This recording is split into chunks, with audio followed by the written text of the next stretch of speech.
Are we, though, on a brink, as the Fed is considering keeping policy tighter for longer, of that starting to change in a more material way?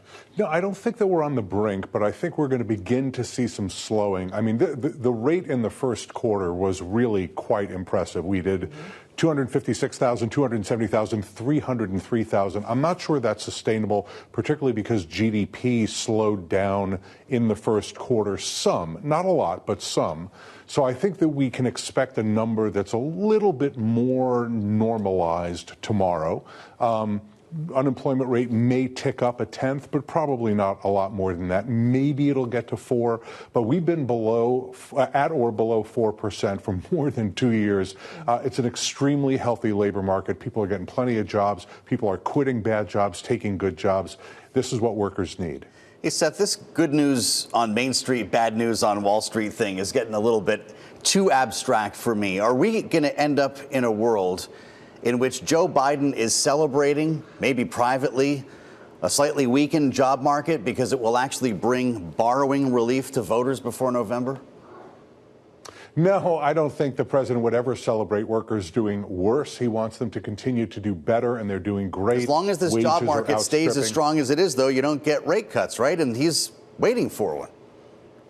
Well, I think what the Fed is looking at more closely than the jobs numbers is the inflation numbers. And there was a surprise in the latest report. There was a little bit of a tick up, actually, in both reports, CPI and personal consumption expenditures. That, I think, is what has frozen the Fed's policy decision making. I would like to see them give us a signal with a 25 basis point cut. I don't think they can do that right away, but maybe over the summer to signal that growth is very important. We're seeing a slowing in growth.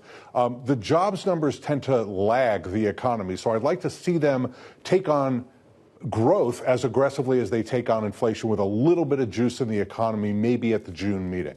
Okay, well, Seth, your point is well taken that they are quite focused on inflation. And for that reason, within any given jobs report, we pay very close attention to wage growth as a measure of inflation, or perhaps giving people more ability to fuel that inflation. This president is also incredibly proud of wages that are now outpacing price gains. But doesn't that become a problematic feedback loop at some point if you continue to say wage gains that are too strong, allow people to keep spending, and then keep that demand up and keep prices up as a result? No, I don't think that's what's happening at all. It's not that workers are getting too much money and therefore they're spending too much money, and that's what's causing inflation in the economy. Corporate profits are driving more than half of inflation in the United States. Consumer demand, on the other hand, is what's propping up the economy, keeping it strong. So we need to have wage increases that outstrip inflation. Workers for many decades had real wages that were flat or declining. President Biden is trying to help them to get back some of what they have lost. Unionized workers doing a lot better than non-union workers in this economy. That's exactly what the president advocates for. You mentioned inflation, and Senator Thom Tillis from North Carolina spoke to us about the matter this morning. Seth, here's what he said. It's very difficult. They have that dual mandate of employment and inflation, and it's a very, I mean, this is unique. That it's not like, and it's never, you can never really, like, say, if we only did what we did back in the 80s, early 80s, or if we only did after the financial crisis, 2008. There's enough differences in every one of these to where you can be instructed by it, but you just can't lift it up and implement the same strategy. Seth, haven't we proven that the dual mandate is in itself self-contradictory? What does a labor economist like you make of it? Well, you know, the dual mandate makes sense, but only if you think that inflation is largely a consequence of unemployment, or that you can trade unemployment for inflation.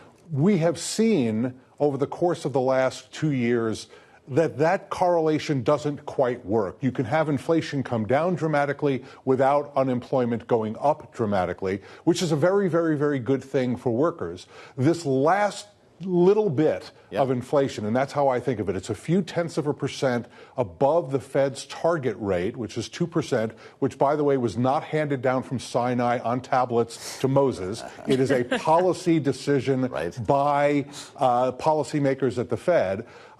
I think that that's what they're struggling with, is how to squeeze out that last little bit of inflation. It is not entirely clear that that is an economic necessity, but there's no question on the political side that the American people are very worried about high costs, not necessarily the inflation rate, but that their costs are higher than they want. Gas, rent, other things are costing them too much money.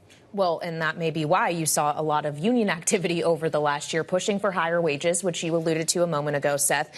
Joe can't feel this right now because he's in New York, but it's hot outside. We're basically back in summer. And at this time last year, we were talking about a red hot labor summer. Are we going to see that again, or did that wave of union activity with the UAW and the actors and writers in Hollywood, et cetera, is that all pretty much done for now? I don't think it's done. We still have strikes going on across the United States. They tend to be smaller than the ones that we saw last year. I don't think we're going to see the huge numbers of workers out on strike for as long as we saw with, say, the UAW or SAG-AFTRA in Hollywood or the Writers Guild in Hollywood. We're not going to see UPS drivers, 330,000 of them, threatening to go out on strike. What we're seeing now is lots and lots and lots of organizing activity. The union movement is doing well, but they need to do much, much, much better. They've added about 400,000 new members over the course of the last few years.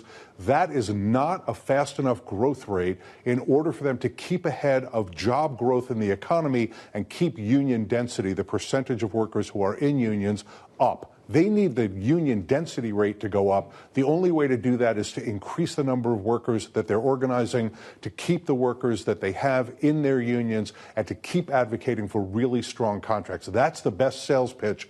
Your life will be better with a union. It happens to be true. But do they vote Biden? Because so many last time voted for Trump, Seth. What are they going to do this time?